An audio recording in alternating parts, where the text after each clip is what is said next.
Ram Krishna Hari.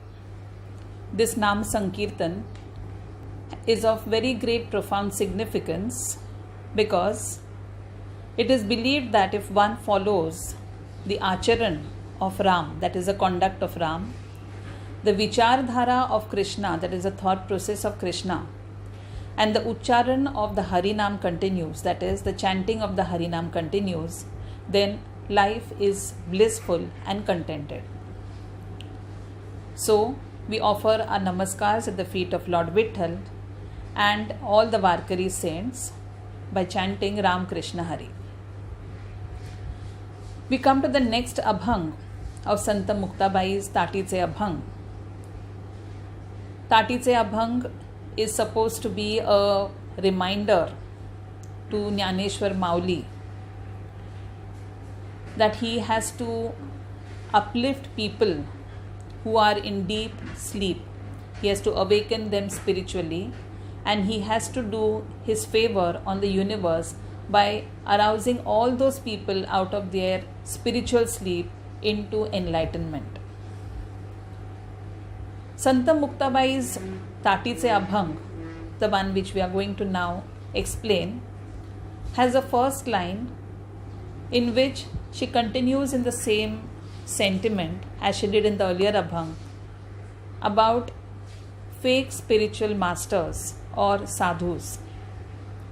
But see how she puts it. The first line of this Abhang is Ek apan sadhu zhale, yere kon vaya gele. Now there are two ways to interpret this. One is where people who wear an attire of saffron color or are externally making an appearance that they have renounced the world, but inwardly they have a lot of longing and desire for material things. The other group of people can be those who externally wear everything which is required in their normal householder material life, but inwardly they have given up everything. They have renounced. So they have taken sannyas not only from their atma, that is from their soul, but even from their man, that is their mind. But externally, that is deha sannyas, they have not taken. So it is no surprise if we find certain people amongst us who may look like normal householders, but who inwardly are very saintly. Muktabai's line refers to the first category of people because she goes line by line with that gradation.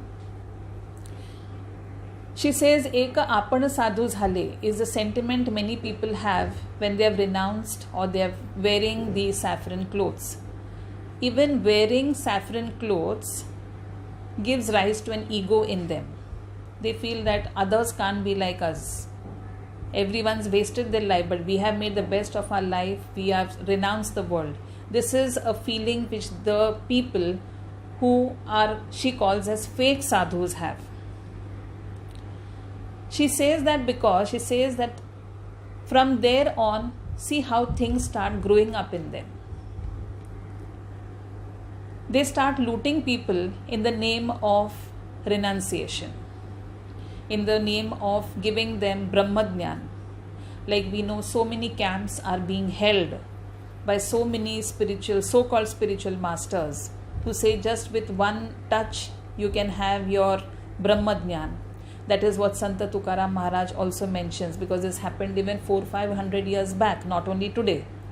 And he says in one of his Abhang, Mukhe sangi Brahmadnyana jana lokanti kapito mana. That is, they talk with their oratory skills, with their verbal skills. They try to convince a group of people that yes, you also can be enlightened. And they take or extort a lot of money from them and ultimately make these people penniless, but they have built mansions of themselves. So Muktabai is also telling us the same thing, that these people live in a false world, that they are already great, they have achieved the ultimate reality, the Brahman. And she says these people misguide a very innocent group of people And instead of leading them from darkness to light, from ignorance to knowledge, they lead them from darkness to even more darkness, and ultimately they push them into a well of ignorance and misery. She says these people, these type of so-called spiritual masters who are not true realized souls, these people become so confident about their skills in fooling people that it sets a little fearlessness into them that nobody can touch them, nobody can harm them. This is what she says in her Abhang. So what she says the next level is, first is the fakeness, that is their falsehood. From there comes a fearlessness that nobody can harm us, and from there start all their negative qualities or defects. So she says in the second line, Uthe vikara brahmi mula. So from their basic core itself they start developing defects. So here she has a very important point to make, that even Brahma has got defects. So she says from the core of their existence so many defects arise. We'll talk about those defects in the end of this Abhang. But she says these defects arise, and finally what happens is, she says avaghe maye se gabara. So they start falling into the trap of Maya, and they spread that snare everywhere, and they trap many more innocent people into it, and that is how Maya spreads her wings all over. To understand it a little more clearly, we'll see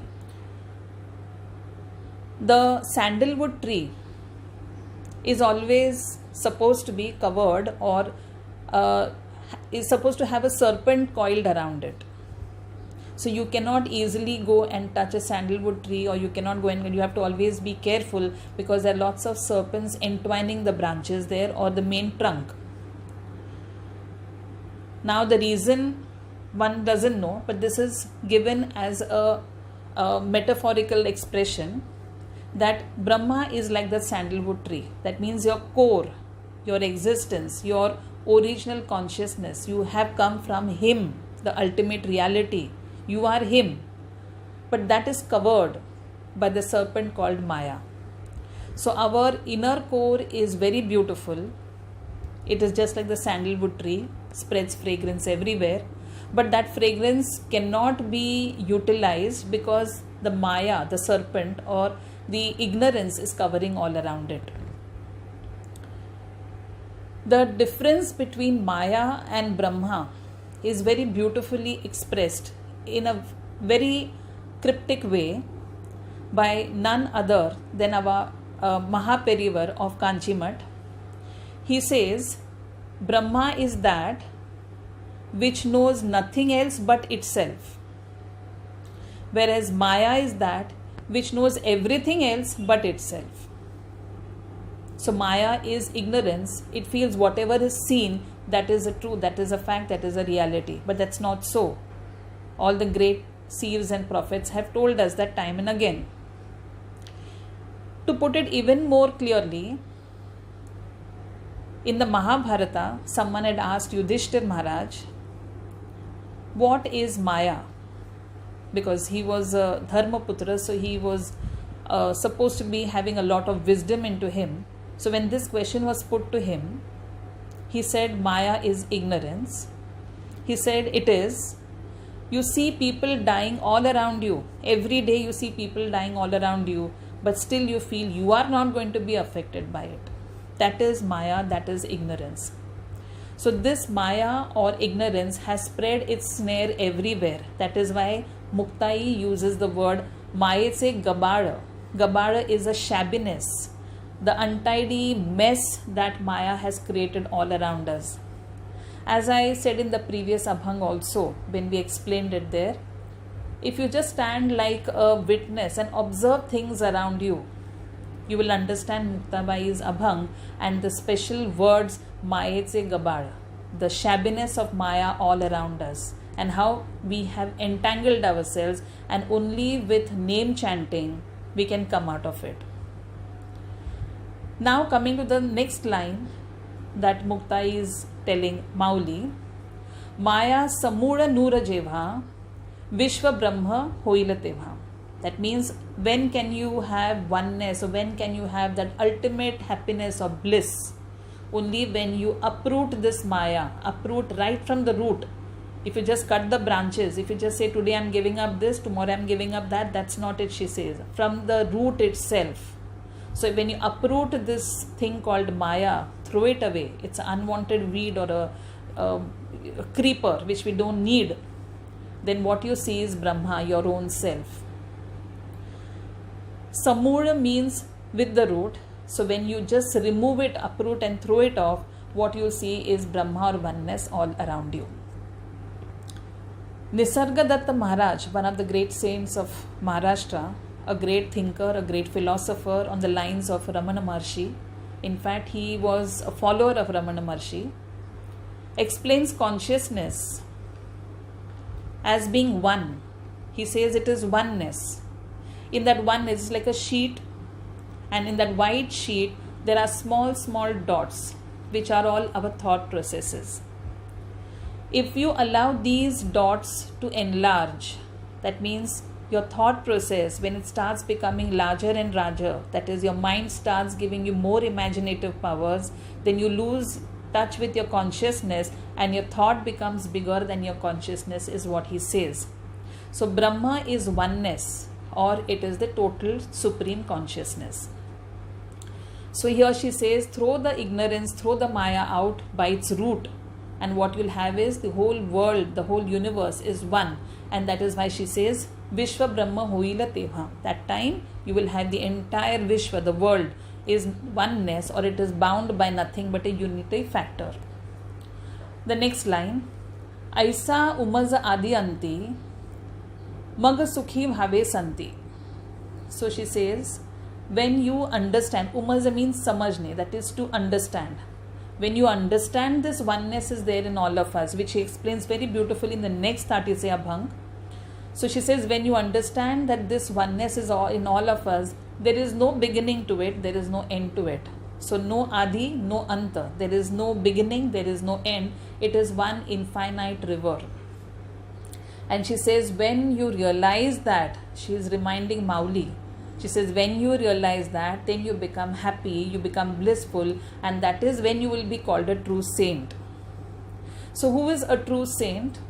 One who is totally unaffected by whatever the world says to him, because he knows that this is all nothing but Maya. He knows that the man who is slapping him, he knows a man who is cursing him. These are all people, these are all Maya, ignorant. But he is a saint. She is reminding him, he is a saint. So she says, if you need to be happy, you have to throw these things out of your system. You have to throw Maya out of you, that ignorance which has crept into your mind. That I have been disappointed by the action of people. That should not creep into your mind, she says, because you are a saint. And she says, when you realize that this oneness is there in all of us, then only you will be truly blissful as a saint. The last line, she says, Kama Krodha Maghe Sara. Now she is giving him a gentle but a firm instruction that Kam and Krodh, keep it away from you, swipe it away from you. Now Kam Krodh, it is Mauli himself in his Jnaneshwari later on writes, which we'll come to. In that he writes that he gives a beautiful explanation, a question which he puts to readers. What is it that binds you? It's not a rope, it's not a belt. And he himself answers it as Kama, that is our desire. Our desires bind us. Our desires make us bound to so many things. That's why we keep doing so many wrong things, because we need to satisfy, if not our desires, at least desires of the people who are close to us. Second, he says is Krodh. Krodh is anger. And he asks a question again here. What is it that burns without fire? What is it that drowns without water? So the ultimate answer he himself gives us, that it is anger, it is Krodh. So anger and desire, he himself says in his Jnaneshwari, are the parents of all vikar. Vikar means defects. So they are the father and mother of all the defects.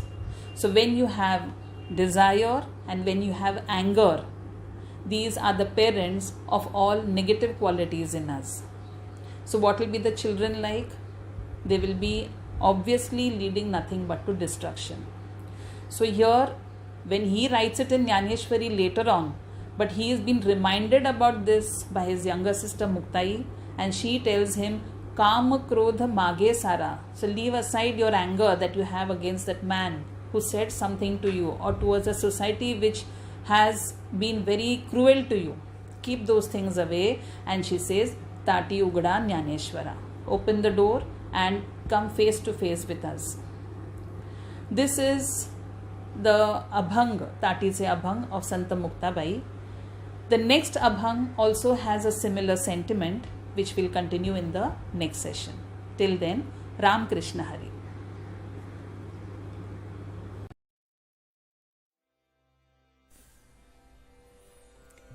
एक आपण साधू झाले, येर कोण via गेले, उठे विकार ब्रह्मी मूळ, अवघे मायेचे गबाळ, माया समूळ नुरे जेव्हा, विश्व ब्रह्म होईल तेव्हा, ऐसा उमज आदि अंती, मग सुखी भावे संती, काम क्रोध मागे सारा, ताटी उघडा ज्ञानेश्वरा, ताटी उघडा ज्ञानेश्वरा, ताटी उघडा ज्ञानेश्वरा.